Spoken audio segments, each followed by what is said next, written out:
This is the People Class Podcast, the official podcast of the People Class. Show your support at patreon.com/thepeopleclass. Send us a shout out at the People Class on Twitter, and send us your feedback at thepeopleclass@gmail.com.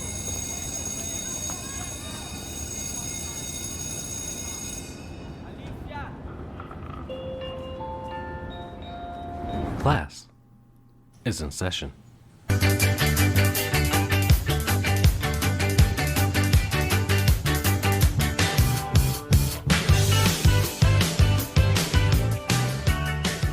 But I mean, like, it should be about care. It should be about like looking out for our fellow citizens. And obviously, just within a border standpoint, it's easier to understand what someone's going on, like in your neighborhood, and someone in your city, someone in your state, someone in your country, and then beyond that, in the global sense, because all the lessons that we're seeing here happening to us in this country are all the things that we did exported imperialistically in like South American countries and in India, in China. Facilitated the culture, man. Right. So what we exported, we eventually would have to start to do to ourselves. So when we like dispose left-wing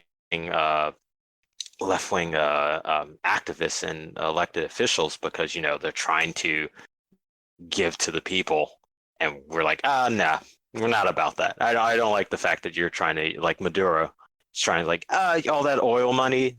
We really want that for our corporations or for ourselves. So how dare you give that to the people of Venezuela?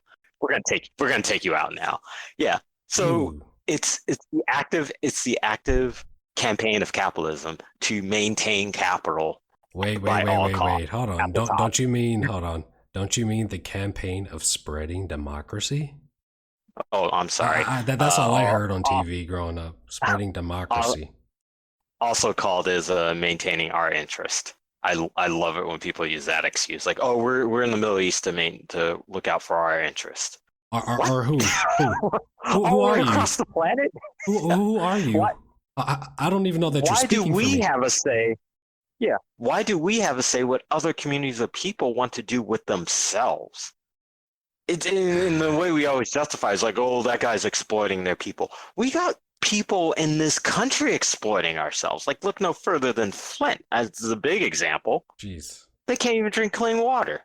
And now we got like fascistic Trump in charge right now. Everything that the Democratic Party has led to, like Trump has a surveillance state because Obama built it. There are cages that Trump could put migrant children in because Obama built it. And the reason why he even had those things and justification to build those things in the first place is because Bush started an illegal war and was a war criminal that he was never prosecuted for. Yeah, I don't remember having drones before the Bush administration. I think they greenlit, the research and development for that, right? They did, and then Obama used it. He used the shit out of that. Holy yeah. Man.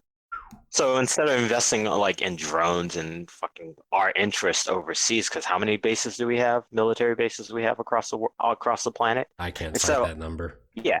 Instead of all that bullshit, we got bridges collapsing. We have water we can't drink. You got factories, hundreds of factories closed across the states that are derelict. Yeah, we don't have a universal healthcare system. We don't. Hey, you know what else we have? We have a bunch of homeless people, and we have a bunch of international investors buying up property that we cannot even use ourselves. Yeah, the unhoused situation, especially in Los Angeles, and I know it's just as bad in other parts of the country, is, I mean, if you just look, no perfect physical, real world visual example about the inequality in this country is the fact that you live in the quote unquote wealthiest country on the planet, and there are people living under a bridge. Yes. And regardless of their choice or not, if it's not their choice, like they literally have like mental conditions that won't allow them to maintain, then we should do something for that as well. It's not like, oh, they're crazy, so just let them live there. It's like, no, there should be ways we can still house them and still provide for them. Mm-hmm. Hey, this question is posed, and hey, and Gabe, definitely chime in anytime you want to here, but this question is posed to the both of you, being a little facetious and a little tongue-in-cheek here.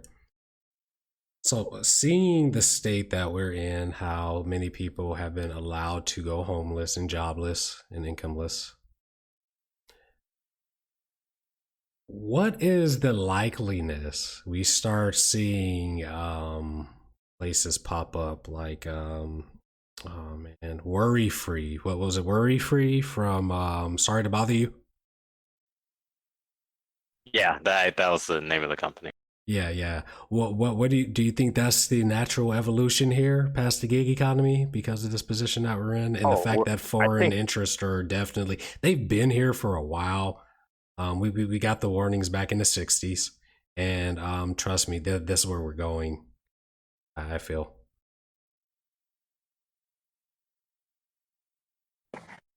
I'm not. I I'm not too aware sorry. of speaking of. So, Brian, please take this one. Oh yeah, I think we're Hold already on, there. Brian. B, Gabe, you hadn't seen Sorry to Bother You? I can't remember. Try. It's a It's a Boots Butch Riley Riley movie. film. Yeah. Try to watch that movie. Try to watch. Oh, it is perfect. I could tell you a big part of that movie, but it's a huge spoiler, so I won't. Yeah. Please do. But Brian, go ahead. Yeah, I think we're already there. I mean, if anything, Boots Riley just used as an allegory to how like our systems of capital and worker control, corporate control is operating in this country for the past 30, 40 years, obviously, if not But longer. Uh, question: who do you think is going to be the first like big company like maybe Amazon or somebody to implement facilities, the living facilities? oh, Amazon or Google, maybe Ah, Apple, but Apple's kind of fallen off the chain a bit. Like there's a period where Apple had so much capital it could like buy off like Apple is 100 losing small the companies. natural evolution of tech and Right. the ubiquitousness of the education available. So Right. But like Amazon's clearly rising up through that rank. I mean, they said that especially after the pandemic, how many billions did Bezos and Amazon get? Just it's within the like past couple of months. yeah, it's like two figures of billions, right? Yeah. So Like like 83 or something, or 93 billion or something like that. if this rate continues without any immediate slowdown, he could be a trillionaire within the next 5 years. Oh, he's gonna block out the sun like Mr. Burns, and he's bald like Mr. Mhm. Burns. We have a real Mr. Burns. I wonder who No, his Waylon exactly. Smithers is. No, he hasn't built his Lex Luthor power suit yet. I want who is his Smithers? I want to see who Jeff Bezos' Smithers is. I'm sure he has one. I'm But sure we got to find it out. But He has to be on Instagram, I'm right? almost I'm almost certain Amazon will probably be the first to implement that kind of like housing living situation. It's funny because I didn't see too many Amazon trucks out here uh until the pandemic started, and now I see them like everywhere. Those Oh, like dude, great videos, they are. great not videos, vans. Yeah, they are absolutely saturating the roads out here. Oh Yeah, man, it's remarkable how quickly that happened. I don't think so. Like, so there's some people like Tom Hartman, for example, who kind of have a theory that Trump is trying to dismantle the post office due to a beef with Jeff Bezos. Mm. I kind of reject Which that only helps because Jeff, which only helps Jeff yes, Bezos. because now he gets to charge for shipping. Like, how does that hurt him? And then it makes him a So, shipping monopoly. He's I mean, already there. if you want to maintain the theory that they're working together, that's perfectly logical. But I think Trump's just like a No, gross no. I idiot. wasn't even going there. He's I'm not just thinking talking about the about full ramifications. yeah, I'm just talking about logic here. Oh, Like, it's Trump. There's no logic. It's just I'm mad. I don't like him, so I'm going to target like MSNBC because they're all a bunch of phonies. Because I don't like the guy running it, Phil Griffin. He's been very mean to me because he wouldn't improve my show. I'm like, you idiot! You're giving him ratings right now, and he even admitted that. Like Trump is ratings gold. um, shoot. Hey, so all right, so not to go on too long today. Really quick. Warren G. Um, so what's kind of going on your working class labor radar here? Anything going on in St. Louis? Mutual aid funds maybe you have discovered or groups you're working with? Uh, share what you got. How Share with us some resources, maybe, or some ideas on how we can sort of re-edify the working class. And right now is prime time because economic depressions and struggles like this breed a desperation, which breed entrepreneurs and work creation. So we need to help those people get back on our feet so that we can take control and rebuild the American economy. I'll give it to you. Well, to start, I just want to talk maybe a little bit about my personal experience. You have so many big groups, a lot of them established, recently established, more modern times, and you have your local community that has, its little smaller pockets of organizers, and some of them talk and some of them don't. Some of them know each other, some of them don't. Some of them hate each other, and some of them love each other. But it's it's this natural way of living as a community, the way that they just talk and relate to each other. But when they come together, something that is just fascinating. And I know I've talked to you about it in the past, but just down to the community gardening aspect of it, down to the protests that took no time to get out onto the streets, due to so many mutual aid situations and food programs for the unhoused, and community efforts to get them housing.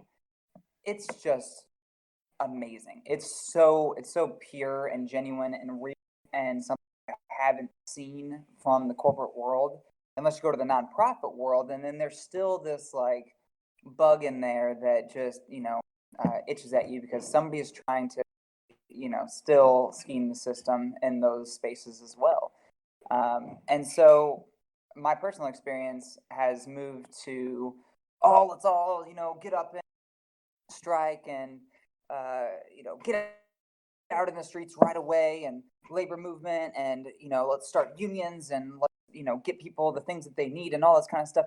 I slowed down quite a bit, especially when the George Floyd Black Lives Matter movement resurfaced Yeah. to support the people of color in our communities against the police. So it all kind of halted there, and we've been, I think, making alliances within those left, at least people focused spaces within the community, that now it's starting to become one bigger message. It's starting to become one bigger message that people are starting to connect to, and realize that it is system that we're fighting. And you guys have already talked about and you've already talked about how they're connected to the corporations, how they're unionized, all that kind of stuff. And then you have the poor behavior. Something, Aaron, that you mentioned earlier was financial. And I don't know. I think that is very valuable. Ooh, hold on. You're breaking up a lot. I'm getting a lot of background noise here. I got financial irresponsibility. Sorry, I don't know how long that's lasted. So yeah, you were talking about financial irresponsibility by individuals, and when it comes to financial irresponsibility by the ones that we feel are our leaders and everything like that, it's really starting to come to the surface. So now that I'm ingrained in my community and I'm taking on larger organizations, becoming a member of organizations such as the PSL and IWW, and talking to some local organizations as well that are a little smaller, there is definitely an effort to collectivize and organize around a lot of these topics and issues. And I'll let you maybe talk a bit more. But Well, the no, hey, general I was strike. actually going to ask you because you are sort of, I haven't filled out the intake form yet, shame on me. But since you are working with IWW, and I'm kind of having a hard time getting like the indie sort of a direct response. Would you mind from time to time maybe coming and sharing with us some organizing tactics, or whatever you're learning that we can help um, spread the message. Definitely. I honestly, I've had to spend most of my time educating myself, along with teachers in my community, of the correct information that people should be learning about labor and oppression and all kinds of, issues of America and the Hmm. world. You have to kind of educate yourself on the way that the IWW does things, and they've been very responsive. Now that I'm a member, they will email you right back, usually within 24 hours, which is amazing considering it's so big. That's great, I've but we need sort of a more mainstream guidance. So um, right now in the midst of 2020's America, yeah, we need more people who can help share that information with us, because yeah, getting said guidance from them directly without like going through the channels and whatever bureaucracy there is there, it's just not. There's tons of videos and things on organizing, but um, they know how to kind of work around the pitfalls, right? Definitely, definitely. So they have a lot of power, and yes, they do have a bit of a hierarchy. But it's all democratic, and that's what I really like about it. But it is a centralized, sort of like labor assistance program, and from there, you have to basically hone your power within your community and start, a chapter or start a branch. And then when you have actual organization in your community, no matter who you work for, you are a union basically, and then you start to get resources. And as soon as you start to get resources, you start to see the full fledged power of something like the IWW. Hmm. And they will support smaller, companies and groups that are trying to go union, but trade unions pay attention to them too small, and their idea of like abolishing the wage system and being politically active and direct demonstration in your workplace. Like that's the kind of stuff that they're about, and that's why I really like them. I do have to learn how to relate to them better. I have to learn their culture though, before I can just start being a voice for them, or them. And just real quick, the Party for Socialism and Liberation, they are like the political side of things that I've decided to kind of go down, because although IWW is all about labor, and then the PSL, although they do focus on labor slightly, or as a big main point, they're more or less looking at political revolution and how we can effectively change things in the bigger picture. So I've decided to kind of find a couple different facets, and then whichever one I feel is most passionate and most successful, or that I fit into the best, I'm going to kind of float that way. Yeah. I think accessibility is sort of paramount too, because yeah, it's kind of sad, especially in such a perilous time right now, that you still have to worry about bureaucracy and sort of membership, and it's like, yo, the fate of the country's at stake here. Like, somebody step up if you have the know-how. Like, I mean, because people are asking for the leadership. I don't necessarily believe that Twitter mirrors the actual society, but people are asking for the leadership, and they're asking for the guidance, and the guys who know how to do it and have been doing it the longest aren't. It's radio silence. You know. So I don't know how we hammer that message in. Like, I mean, who's gonna step up here? The revolution's gonna need a roadmap. It's gonna need a blueprint. And it kind of sucks when things are tribal knowledge or proprietary when it comes to the working class struggle. But that definitely ain't communism. Definitely.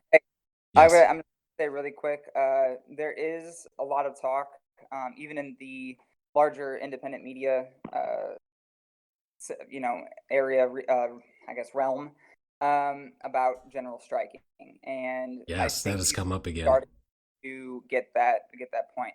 Unfortunately, I have to go to work now, so although I'd love to keep talking to you guys, I got to do my proletarian duties and get my ass. So thank you for having. And yeah, can't wait to talk to you guys again soon. Yeah, two more seconds, Gabe. Just real quick, thank you for coming again. If you can, like, just get me any contact, we could that we could share with the listeners. Okay, be safe out there. Definitely, for sure. Yeah, have a good one. Thanks. You too. All right, Hmm. bye bye. All right, so yeah, we were actually going to start wrapping it up pretty soon here anyway. Brian, are there any causes? Are there any mutual aid funds you're aware of? In any way, or of any resources that can help our working class warriors out there? Think. I haven't been doing too much digging on those applications. What I was looking up earlier was trying to find any local municipalities that had job forums, as you were kind of alluding to before. Yeah, we And did. like, yeah, and all the sites I checked, like checked San Antonio, I checked Los Angeles, I checked New York, and if they do exist on those websites, feel free to point them out. Anyone who knows, I but like I figured. couldn't. The the only job postings I could find were specifically about finding work within the government. Mhm. It's Yeah, I not like they figured have as much. forums where, yeah, it's not like they have forums where it's like, oh, you want to just like go down to your local like a rec center and like build it up or participate with other people. There's nothing like that. I did find a job forum, but it's all the way in Johannesburg, South Africa. Whoa. Yeah. So I was like, immediately, I was like, municipality job forum, and it was like South Africa has one. I'm sure other countries do too, but it's just interesting that it took me all the way there. And that was the top Google search. Yeah, at least for me. Wow. So Okay. yeah, Okay. So yeah, so this is. so Thank you. that's definitely a hole in our system where you can't even have like government job forms. A big And gaping stinky one, dude. yeah, because I think that just like with everything else, they always rely on private industries to take care of that for people. Okay. No, thank you Yeah, that's for why we looking have that like up. Craigslist. Yeah. So hey, this is what I'm doing here then. In regards to that news, that very solemn news. Um, yeah, we need to do something to once again support each other. The blind, or not the blind, but the poor has always been taking care of the poor in America. So nothing's changed. It looks like we have to do the same again. This is a call to everyone listening here. Spread the word. Um, how do we start a network, or how do we maybe petition or pressure our local municipalities to maybe start up some sort of job network targeting especially the unemployed, um, but just community people who have skills and they're listing those skills for a price to help pay their rent and feed their families. um, we need to do something like this. If you can, go ahead and send me an email at thepeopleclass@gmail.com. And we'll say the subject line here is what's a good subject, Brian? um, network. Let's say network. Yeah. Um, Working network maybe? yeah, working Because you're network. specifically about workers, not necessarily mutual aid. So. Okay, yeah. Yeah, so email the peopleclass@gmail.com with the subject line work network, and let me know if you would like to work to brainstorm, or if you have any resources or kind of getting a network started to get unemployed working class Americans back to work. Because the government's not going to do it for us. Those jobs are not coming back, and quite frankly, um, people working retail and some of these other sectors for profit that they don't care about have other skills that American capitalism and the free market just don't provide the opportunity for them to even get started. So once again, the silver lining of times like economic depression such as these is that it breeds desperation. Desperation breeds innovation, and there are a lot of entrepreneurs out there. So this is essentially in the fall of the American civilization. We are seeing a renaissance of sorts, or you will see a renaissance of sorts. But I want to tell you all to demand and reject foreign interest moving in and taking advantage of us even further. Okay, we have to say no to this global shift. We have to say no to this national corporate shift, and once again, do it ourselves, right? Yeah, I mean, the power is within you. If you just go out and like, as I recommended to you, just find your local like DSA chapter and like see what they're doing. If they're not doing anything, you need to start doing it. Any sort of like workers co-op that you can probably participate in, try that too. Look up mutual aid funds in your area. Start small.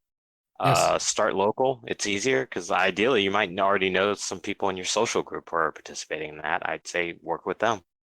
Yeah, yeah, and just a quick anecdote. If you're like me, I'm having customers approaching me on the retail floor asking for certain services. Say like maybe an elderly widow asking for say a trustworthy gardener, or somebody to help out with whatever they need around the house. The voids are there. And I'm telling you, you don't have to go and bootleg and beg somebody who can write you a check called a corporation in order to survive here in America. I'm going to do a little project myself to sort of wean myself from the teat of the more American corporate retail wage slave system. And I was telling you, Brian, that I think I'm just going to go ahead and get into landscaping. It's a skill that I already have. It doesn't take much capital to start up. Actually, we've already have like a third of the stuff that's needed, right? So, Hmm. and I realized with a particular very fair pricing, I can make more in one day, 6 days, 6 hours of work by doing that, and than I can in 2 weeks at my current retail employer. And people need to understand that um, you're already working hard enough, right? Like you're working hard enough to technically fulfill the American dream. You're all already working hard enough to be your own bosses and run your own business successfully. We are like 400% more productive than our parents were back in the 70s, and we're still making as much as they did in the 70s. Okay, you can do it. Don't be afraid. Now is the time. If you have a dream you want to fulfill, a restaurant you want to start, an idea, whatever, just now's the time. Get on it. Okay.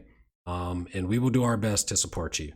And I think we need to galvanize the rest of our neighbors and people walking around our cities and neighborhoods and our shopping malls, etc., and encourage them to, take a chance. You don't have to subscribe to corporate rule and them controlling your lives anymore. You just don't.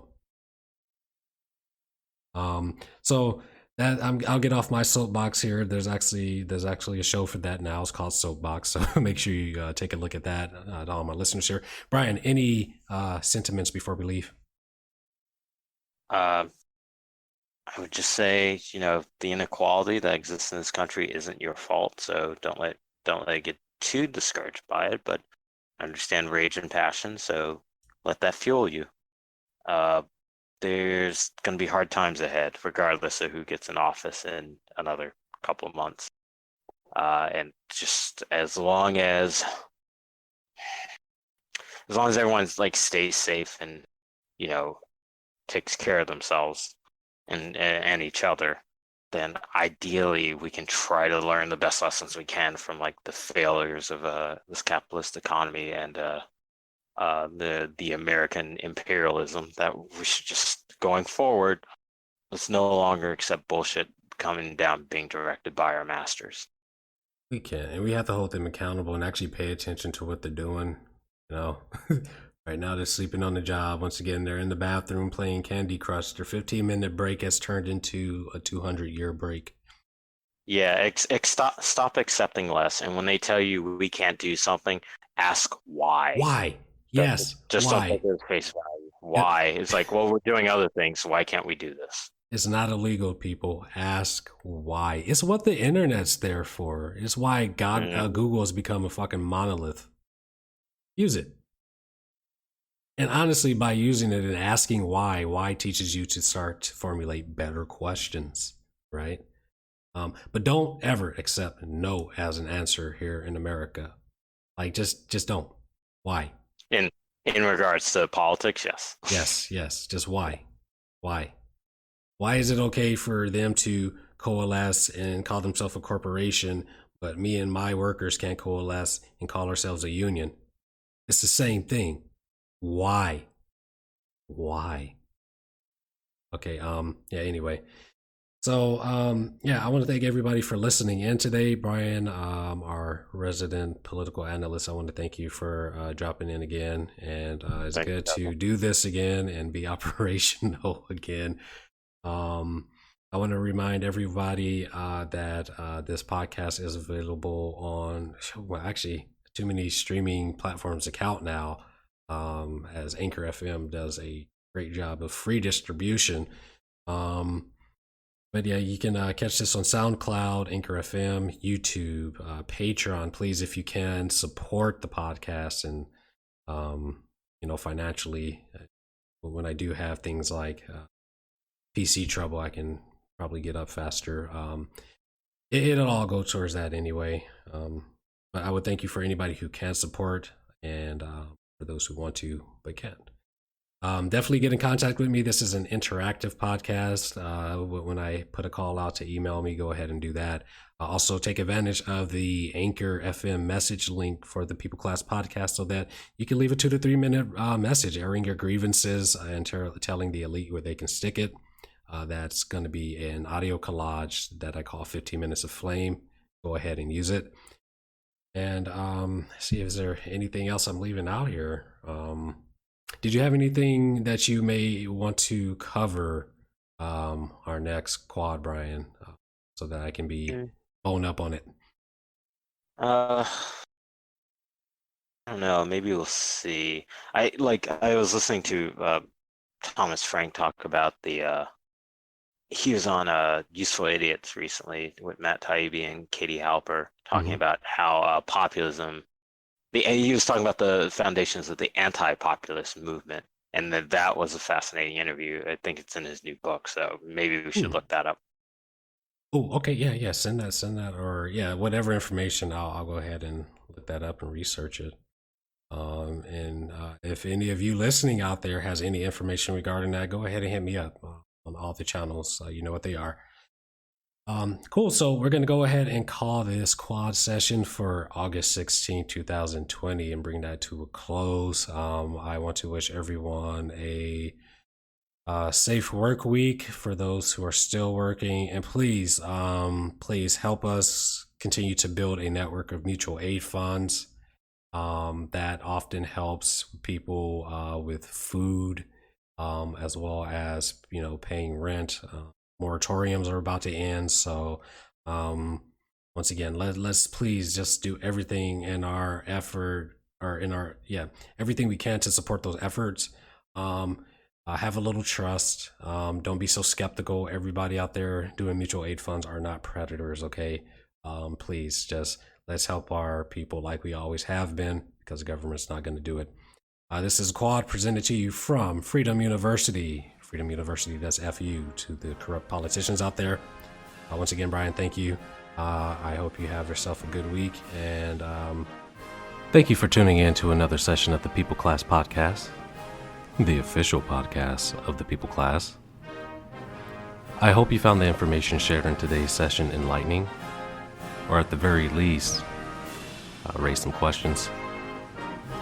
I extend an invitation to join us for more weekly sessions. And remember, our work does not stop here.